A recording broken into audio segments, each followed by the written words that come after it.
Hello my future toppers, welcome to physics wave, जहाँ हर concept clarity के साथ फ्लो करता है। तो आज के इस वीडियो में हम बात करने वाले हैं एक बहुत ही इंपॉर्टेंट कॉन्सेप्ट की। एक्चुअली ये क्वेश्चन नीट और जेई दोनों में पूछा जा चुका है। तो चलिए इसको सॉल्व करते हैं। स्टार्ट करने से पहले एक क्विक रिमाइंडर, अगर अभी तक चैनल को आपने सब्सक्राइब नहीं किया है तो प्लीज़ जल्दी से सब्सक्राइब कर लीजिए ताकि कोई भी इंपॉर्टेंट कॉन्सेप्ट मिस ना हो। ओके, तो चलो क्वेश्चन पढ़ते हैं हम। The critical angle for a denser rarer interface is 45 degree. The speed of light in the rarer medium is 3 into 10 power 8 meter per second. The speed of light in the denser medium to be calculated.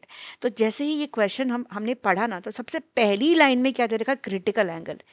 जैसे ही critical angle की बात हो रही है ना, पहले तो ये वैल्यू रख लो। क्रिटिकल एंगल हमको दे रखा है 45 डिग्री। ठीक है, क्रिटिकल एंगल सुनते ही एक ही रिलेशन हमको सबसे पहले याद आना चाहिए, एक ही फॉर्मूला सबसे पहले याद आना चाहिए, जो होता है रिफ्रैक्टिव इंडेक्स का क्रिटिकल एंगल से रिलेट करना, जो है mu is equals to 1/sin IC।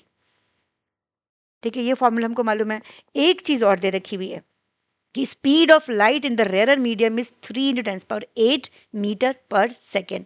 तो अब रिफ्रैक्टिव इंडेक्स को क्या हम स्पीड से रिलेट कर सकते हैं? तो उसका रिलेशन हमें मालूम है। क्या रिलेशन है? रिफ्रैक्टिव इंडेक्स हमारा होता है C/V, speed of light in vacuum to the speed of light in medium. तो ये दो फॉर्मूलेज हमारे पास रिफ्रैक्टिव इंडेक्स के आ गए, तो फटाफट इनको इक्वेट कर देते हैं। जब इनको इक्वेट किया तो हमारे पास क्या आया, 1/sin IC is equals to C/V। और C हमको यहाँ से अगर हम देखते हैं निकालना क्या है, बेसिकली हमको निकालना है इस V की वैल्यू निकालनी है, वेलोसिटी निकालनी है डेंसर में। रेयर में दे रखा है 3 × 10⁸, जो कि स्पीड ऑफ लाइट है। तो यहाँ से हम देख सकते हैं V हमारा कितना हो जाएगा, sin IC इंटू C।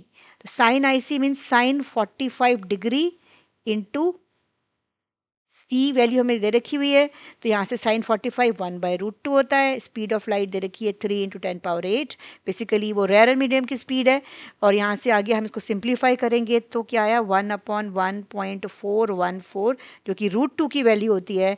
और क्योंकि √2 के टर्म्स में आंसर देखो, सिर्फ ये लास्ट वाला ऑप्शन है तो वो तो हमारा डिनोमिनेटर में आ रहा है, वही आंसर ये ऑप्शन में होगा ही नहीं। इसका मतलब है सीधा हमको √2 की वैल्यू सब्सिट्यूट करनी पड़ेगी इसमें। ठीक है, तो 3 × 10⁸ मीटर पर सेकेंड।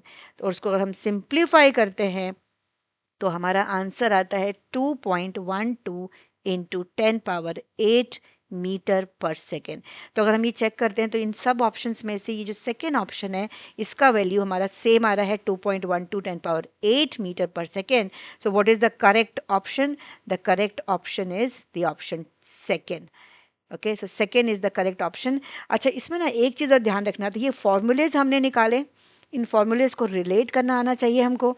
और एक चीज़, जितना रिफ्रैक्टिव इंडेक्स ज़्यादा होगा उतनी स्पीड कम होगी, है ना। यहाँ से ये रिलेशन में हम बात कर सकते हैं। तो ये हम बात, अगर एग्जाम टिप के लिए अगर हम बात करते हैं तो क्रिटिकल एंगल वाले क्वेश्चन में रिफ्रैक्टिव इंडेक्स डायरेक्टली मत निकालो, पहले रेशियो निकालो और फिर उसको यूज़ करो, इस फॉर्मूले को यूज़ करो, कैलकुलेशन बहुत फास्ट हो जाती है। तो मेरे को उम्मीद है कि ये क्वेश्चन कॉन्सेप्ट समझ में आया है। अगर कॉन्सेप्ट समझ आया तो वीडियो को लाइक करें और शेयर करें अपने फ्रेंड्स के साथ। और मोस्ट इम्पॉर्टेंट, चैनल को सब्सक्राइब करना बिल्कुल मत भूलना, ताकि और अच्छे अच्छे कॉन्सेप्ट्स हम शेयर करते रहें।